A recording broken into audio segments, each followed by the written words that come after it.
When the Islamic warrior Saladin conquered the Crusaders and took control of Jerusalem, all right, he entered into an agreement that the Muslims would protect the Christian churches. And so he appointed two Muslim families. Both of these families have been in Jerusalem for, close to 1,000 years. And each generation has passed down the key. The key. Right. The physical key. Mr. Judah said that the key he presently has is 800 years old. It's incredible. He had another key, but it broke. And this is a Muslim. I mean, yes. Adbi Judah is a Muslim.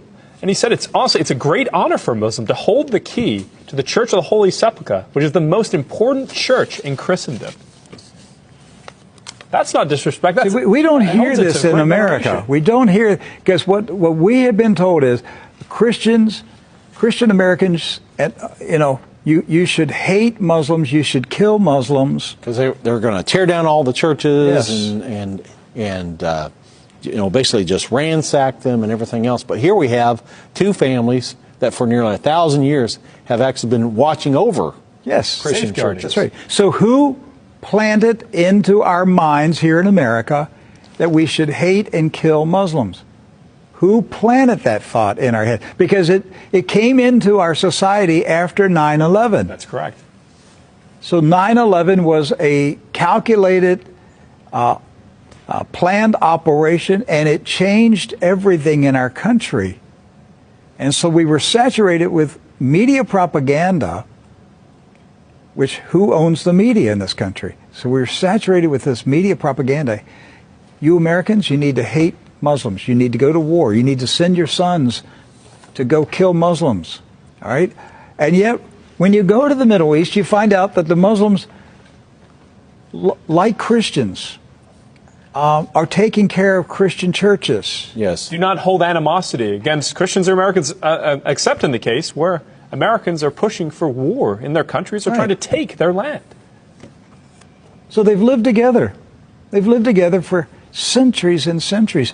Jews, Christians, and Muslims have lived together for centuries. They were buying and selling. They were trading. They were doing business together. They were building houses next door to each other for centuries. And it didn't change until the Zionists came. Now, see, you say, wait a minute, I thought Zionists are Jews. Not all Jews are Zionists.